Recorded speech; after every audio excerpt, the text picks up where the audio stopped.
Ian, Pat. it's God, Christmas is coming early this month. Oh yeah. With deep dive gameplay videos for the Intellivision Amico. I don't even know where to like launch in, since we kind of skipped a week in terms of Amico coverage. There's been a few. We saw that we covered the disastrous first one for tank battle / battle tanks. Yep. There's a third name. They came out with Shark and Missile Command. There was also an article that came out, another German games site, or actually print publication, M Games, covered and played the Amico for several hours. Hans Ippisch, the head of Intellivision in Germany, there brought it over to show it off the same way we talked about. I think in November was Heinz, the people that not the ketchup, it was HEINSE. Heiss. Oh, Heiss. No N. Heiss covered Heiss. HEISE. Yep. And we're not favorable to it. And M was not favorable towards it as well. But they were further less favorable. They were less favorable than Heiss. Heiss, you could tell they were kind of like beating around the bush. I can't imagine that Hans Ippisch or Tommy are happy with this, because so far these have been fairly controlled things with people trying to be positive. This is not positive. It stops just short of trashing the entire thing, but it has nothing positive to say about it. So you might ask yourself, well, why, if this isn't positive, why would they be showing them off to, and why are these German publications and outlets? Well, if you remember, we constantly bring up that Intellivision and Tommy tries to sweep under the rug. They got several $100,000 of Bavarian grant money to help produce these Intellivision games, these Amico games. I feel like that's the only money they've really truly had to play with. Or without that, they wouldn't have most of these games developed for the right. Exactly. The only progress we've seen has really kind of come from this money. So what it seems to be is that one of the conditions from the German government is like, well, you have to show off what you're doing to these publications. It's part of almost like, you can't just take the money and be like, we're working on it, we promise. It's a good faith thing to make sure that you're not just stealing the money. Probably that's why you're doing it, because these articles do not look good. So I guess we'll go over the articles first before we get into the gameplay videos. Yeah, why not? So what was it? Topfree.de has a translated summary of it, Ian, if you want to go through that here. And this is some of the highlights. I have the whole article, by the way, translated in a document, but this is for editorial staff. Stefan Heller from Endgames took a close look at the Intellivision Amico game console and wrote a short one-pager from it in the current section. The editor's conclusion is interesting. This is the conclusion. After several hours of hands-on, we currently still have doubts that the console can distinguish itself as the Wii's successor. Jerky performance of the games and the complex menu navigation, exactly what Heiss said. Yeah, it took minutes, remember, to get into a game. But above all, the slightly spongy control, Heiss said that as well, via the turntable caused us problems again and again, and the movement control degenerated into wild waving. We'll get into that in a minute.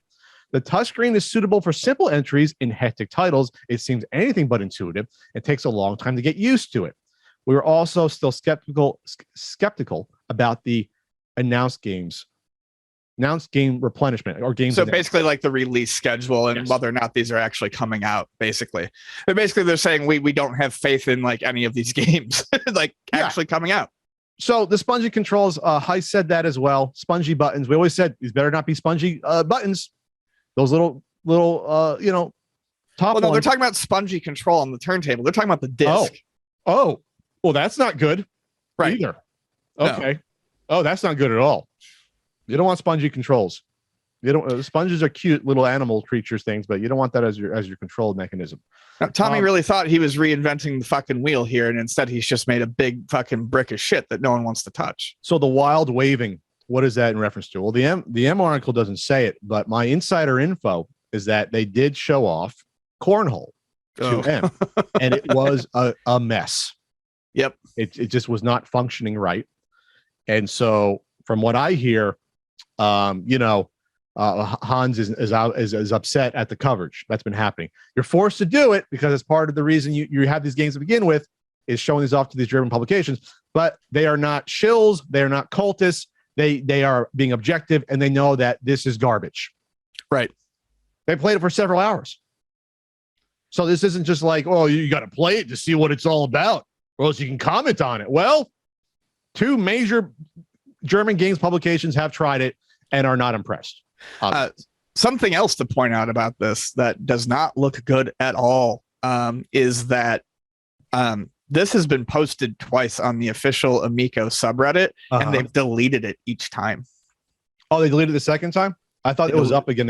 Somebody asked it was up, and then someone said it was posted again and then deleted again. So maybe they tried putting it up a third time. But, it's one thing to, I don't agree with it. It's one thing to, eliminate posts based on YouTubers that you don't like who have been negative on it. Yeah, trolls.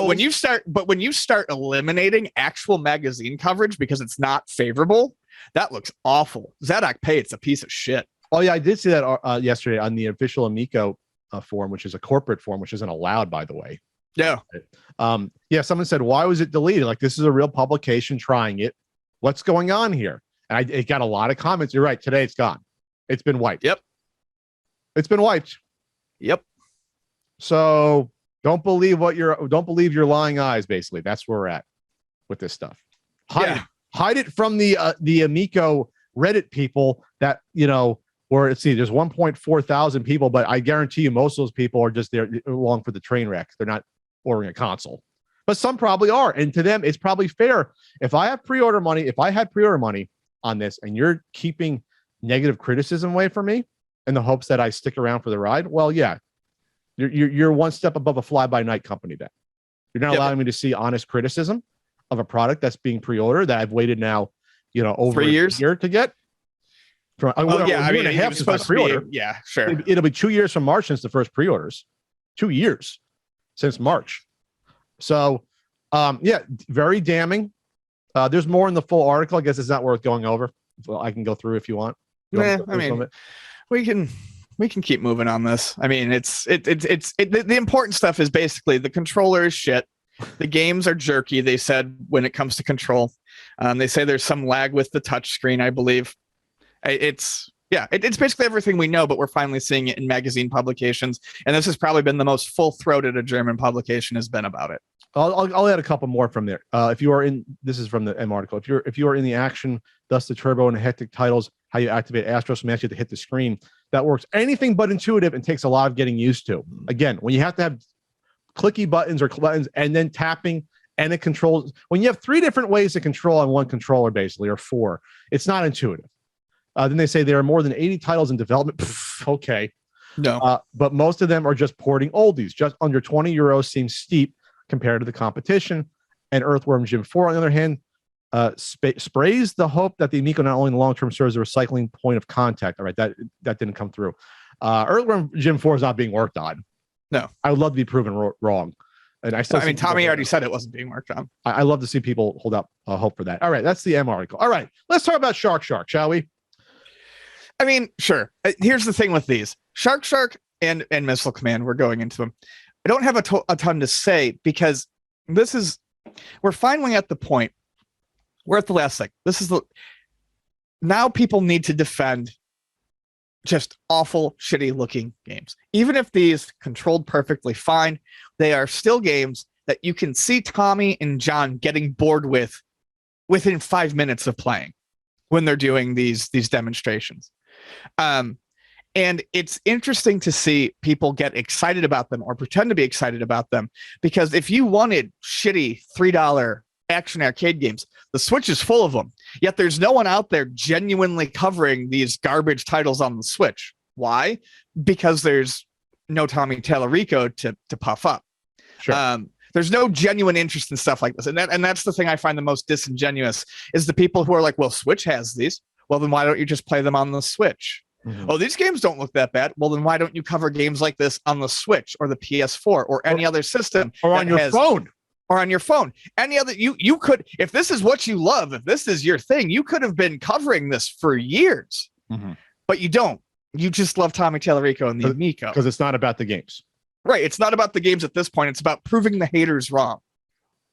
Or it's the sunken cost fallacy. I've invested all my emotion and time, and maybe hundreds of hours of YouTube videos, into covering this train wreck. I can't stop now. So I'm going to sit here and tell you with a straight face that I'm really excited to play Shark for 3 hours. So I'll tell you about Shark. here. I still like you look at this video. It's like, yeah, it's like 3 minutes to get into the game. Pick the color of your fish, which matches the glow on your controller. Which I never knew even a 4-year-old playing a video game and you know what character you're controlling in your video game. You need a constant reminder to look at your controller. This is such a huge gimmick that like it's increasingly more and more transparent about this LED shit. Where please show me where this LED thing's going to matter. I mean, I still remember Tommy specifically addressing me in an Atari Age post where I was like, so he said that these games can't be done without this controller. He's like, yes, these games can't be done without it. Like, show me anything that is truly unique. Anything here. I like that this pick up and play thing. Then you go and there's like a whole fucking like instruction manual screen telling you like the points and what to do, because that's simple and intuitive. And then you go into the gameplay itself. It's a single screen game. And you have to, eat fish, right? Yep. You eat fish with your little fish, and then your fish gets bigger and then slower the more fish you eat, which makes it harder, which is weird because then you are then punishing being good at a game. But that's a whole other conversation. That's a whole game design issue. Did you notice that the levels are like 40 fish each? I mean, talk about slow, uninteresting, repetitive gameplay. I have to eat 40 fish to get through a level. That's insane. And then, so that's it. You eat fish. So in terms of the graphic style, it's all over the place. Yep. You can tell that they probably purchased the assets from they're not matching. Like some of the stuff does not like the main fish look more cartoony than the shark does, and the little fish look more realistic. You can purchasing assets is fine. I mean, tons of places have to do it, but if you're going to do it, one, make sure they're actually purchased, and two, you've got to create some sort of a theme. That game looks like fucking Toy Box vomited. Yes, it's not uniformed. The look, I don't understand like why. Like I'm seeing like the purple fish get bigger the more fish being eaten and going slower. So that might be a nice mechanism if you're playing with two people that are different skill levels. But again, you are punishing being good at the game. This is a game that even I think a child will get tired of 10 minutes in. Like this is like a tech demo. It's the same like Battletech. This is like a tech demo to me. We're not in 1981 playing the original Shark. These are tech demos. Yeah, that's it. And they play for 20 minutes, and they're proof of concepts, and they look like they're fucking bored out of their skulls by the end of those 20 minutes. No complexity, just no depth. Different background for stage 2. And so I don't have a huge amount more to say about this. This is one of the packing games. If you want to feign excitement for this, God bless you. Why not just play the original Shark then, with at least a unique graphic style compared to this, right? Yeah, that's Shark. Then there's Missile Command, which dare I say could be the worst game thus far that we've seen of these. I'm not even trying to be facetious. I think this is the worst one. No, it looks miserable, and it kind of completely. The original Missile Command was very strategic. You had to be very careful with your placement. It wasn't exactly a super fast game. Everything on this Missile Command looks like spray and pray. Yes. So here's the issue with this Missile Command. First of all, the graphic style is uninteresting. The assets of the cities look amateurish. Like again, they just purchased some asset, they dropped it in. The missile silos look cheap. They don't.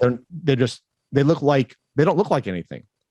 They look like I hate to say it, like red and yellow just dongs whipping around from the 3. Yeah, exactly. And the cities are a non-animated, like literally like a JPEG that just kind of floats there. Yeah, we'll just copy. Really bad. We'll just copy and paste it over, basically. Yeah.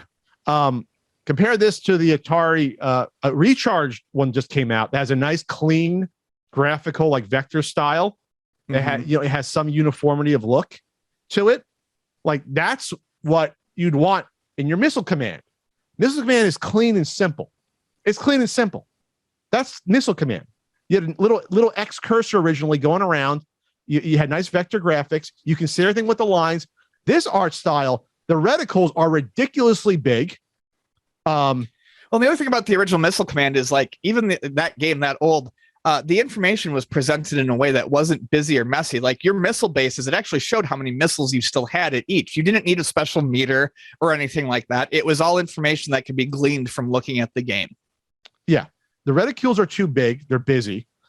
They do have the little information for how many missiles you have on there. Great. That's fine. But it's too much. And then let's talk about the control scheme. So this is one of the ones that you can't do on the Switch because you use the touchpad as the cursor to aim. And then you fire with the I think the control pad different ways to go, one of the three silos or their triggers. So if you go into the video at like 3:30, you can see how it's moving on screen, showing it with the controller, I guess in Tommy or John's hand using the cursor. As we suspected, it was probably not going to be super precise. I said this like 2 years ago. Oh yeah, and you need precision in a game like Missile Command, or at least you did in the original. Yes, you need super precision. That trackball was precise. You can use little minute little movements. Yeah, if you want to get rid of the smart bombs and stuff, you've got to be real specific about where you're going. The problem is once it gets faster, you can see them just like whipping it around just to shoot as much as they can because there's no precision. And the other issue is that there is a delay, it looks like, and where you press it, the cursor comes like after it's pressed. It's not instantaneous at all. I'm not saying if we're going to say it has to be instantaneous. There's no simple way then, if it's not instantaneous, to go left, right, center, left, and move it quickly. It'll be a mess. You're never going to be able to get to the more advanced stages with an issue. Well, my guess is there's just not more advanced stages. My guess is it's just very easy. They got to stage 26 with 2 players, and it was like a desperate, like you said, spray and pray. Let's just shoot all around and get our smart bombs. Like no strategy. That's not Missile Command. Missile Command, there is some strategy in Missile Command. It's not just twitch. Oh yeah, no, Missile Command is very strategic. And then the comments, even on the official Amico Reddit, the gameplay seems fine. This is one of the comments. The gameplay seems fine, but I can't get behind these graphics at all, especially after Missile Command Recharged. The Atari reimaginings on Amico really should have followed Breakout's lead from a visual perspective. That game looks great, certainly better than any of Atari's reimaginings of it. Well worth $2.50. Not sure about $250 though. I forgot to talk about the Shark Amico Reddit comments, official Amico Reddit comments on Shark. Oh, yeah. He's literally glowing over the very basic gameplay features. Got this game for free on Xbox a decade ago. It was called Feeding Frenzy. $250 will get you games of this quality. Simply amazing. So these are the top comments about it. Yeah. On the official Reddit. They've completely lost. Yeah, they've completely lost the plot. They have no control over anything. 3 levels with early 2000s Flash gameplay. I think Astro Smash looks fun, but this is an absolute train wreck. Honestly, Astro Smash might be the best looking one, which is not saying a huge amount. No, at all. Maybe 5 minutes of gameplay could be had here before getting bored and literally never booting it up again. I think it's funny how they try to say this could replace playing cards or a board game. Board games take more than 10 minutes to play. Most of them, 5-10 minutes. The average good board game is going to run you anywhere between half an hour and an hour and a half. These games are not hour experiences. They're not. No, there's not the depth. There's not the opportunities for banter. There's nothing. You want to talk about, did you see the multiplayer on Missile Command that Tommy himself came up with? I thought I did, and I thought I understood it, but I don't know that I do anymore. It just seems like a race to collect the most certain colored icons. I thought it was like an air hockey thing. I thought there was like a puck you had to shoot around, but you got to shoot the other silos and stuff. You need to like access to be able to actually target the cities and silos. It's one person on top, one in the bottom, and there are items you shoot for in the middle. But it just seems like a mess. It's a twitchy mess. To me, it looks like a twitchy mess. And when it comes down to it, you look at a game like Missile Command and you look at a game like Battle Tanks, and it looks like for a system that is supposed to rely on multiplayer, the 2 games that they've showed with like versus multiplayer, it just appears to be, well, again, spray and pray, aim and shoot as much as you can. That's what we got with Battle Tanks. What? Sorry to cut you off. This isn't like a casual game to me. Missile Command. It looks like you have to be like somewhat of a quote unquote hardcore gamer to get into this multiplayer. I don't see 4-year-olds understanding this multiplayer. I just don't. There's nothing simple about this at all. Tommy must know something we don't. This is Boomer Command to me. This is not for 4-year-olds. He's a genius. Yeah. So after this, though, I mean, I guess they have a few more they can show. I guess they can show skiing. I believe Fox and Forest Finnegan Fox is next. Is that what's next? But I think that's what's next. At some point, you're gonna run out of which probably, since that's a more of an action platform, probably is the most like longer experience than these are. there. Maybe you can not hold the controller upside down this time to troll some YouTubers doing Finnegan Fox. But at some point, though, even if I think what's more damning about these videos, it's like, yeah, these games are being developed mostly with German taxpayer money, but the people that actually want this system, the air is coming out of the balloon. Basically, they're like, oh, this is what I've been waiting waiting years for. Yeah, you're not. Yeah, there's nothing that's going to come out and magically surprise you. You are looking at it. You are playing bottom barrel cell phone games. And then guess what? If you like Finnegan Fox, well, just play Fox and Force. Then it already exists. Or if you want, or spend $5 on the thing that I no one talks about it, but spend $5 a month on Apple Arcade for a couple of months and get your fill. Yeah, Apple Arcade has high quality app games. They're not shovelware games. They're all curated. There you go. You get your curation there. Yep. You can play the nice that nice Frogger game. I like that Frogger game a lot. Yeah, it was really good. All right. Anything else to add here? I guess we'll see Finnegan Fox, their version of Sonic. I haven't done it, but I do want to point out, and I feel like someone should. Someone asked about the winners of the E3 contest and also mentioned the golden ticket stuff. And Tommy had that was like a long time ago, golden ticket stuff. Well, it was supposed to be like a once a month contest for a free for a free system. It was supposed to be like a running contest. And someone asked about the winners because I think we've even made jokes about it. Like that was just a way to get email addresses. Mm-hmm. Tommy actually responded in that post on the Amico subreddit, and it was like a real quick. I could almost hear the nervousness. Everyone was contacted and everyone received their prizes. We don't announce the names unless they tell us we can't, and that was it. And someone was like, I think legally you have to. So I went and looked into it. Legally, yes. If a company holds a contest in the United States, it's not even by state. It looked like it was the entire US. They have to present you with a list of winners. Otherwise, they could just, I don't know, make shit up. Not give out prizes? And not give out prizes so they could get your emails and then say that they have a huge address. So I have not done it, but someone should write Intellivision and ask for a list of the winners and see what they get. I wouldn't put it beyond them to make people up, but I don't think there's any winners there. Okay, I found it. Someone asked about the winners of the E3 competition. Someone says he has yet to announce the golden ticket winners, 9 or 10 consoles and a bunch of shirts. I think one person from a foreign country claimed to have won a shirt, if I remember correctly. Tommy said all of the winners were contacted and received their prizes. We only announce the winners' names if they allow us to. Someone named Uncle Bob says, I understand why this is in play, and I'm sure you have your ducks in a row, but you might want to have your legal team check your home state's laws and see if there's a requirement to provide a winners list upon request, usually snail mail. Heck, some states require you to file a winners list with the state. Tommy says, sure, please feel free to reach out to support at Intellivision.com. I'm sure they'll be glad to help you out. Yeah. Sounds like passing the buck to me, but I did look and I did some looking into it. And as far as I can tell, it's not a state by state thing. In the United States, if you hold the contest, you have to provide a winners list. It's a federal thing. Got it. Yep. So if anyone wants to do that, by all means, that could be interesting. Write a letter and see what happens. Yeah. Official letter. Official letter. Registered to get to the bottom of that. I'm sure that I feel like we would have seen I feel like Tommy would have been quick to retweet all the people very excited to win an Amico. Holding up their t-shirts at least. Or if they got t-shirts. They're print on demand fucking shitty t-shirts. Sure. All right. Anything else to add? Or are we good? No, we're good. Finnegan Fox. We got to bundle these together. I can't cover each individual one. We got to bundle these games together. I think like this. There's not enough to talk about with each individual one.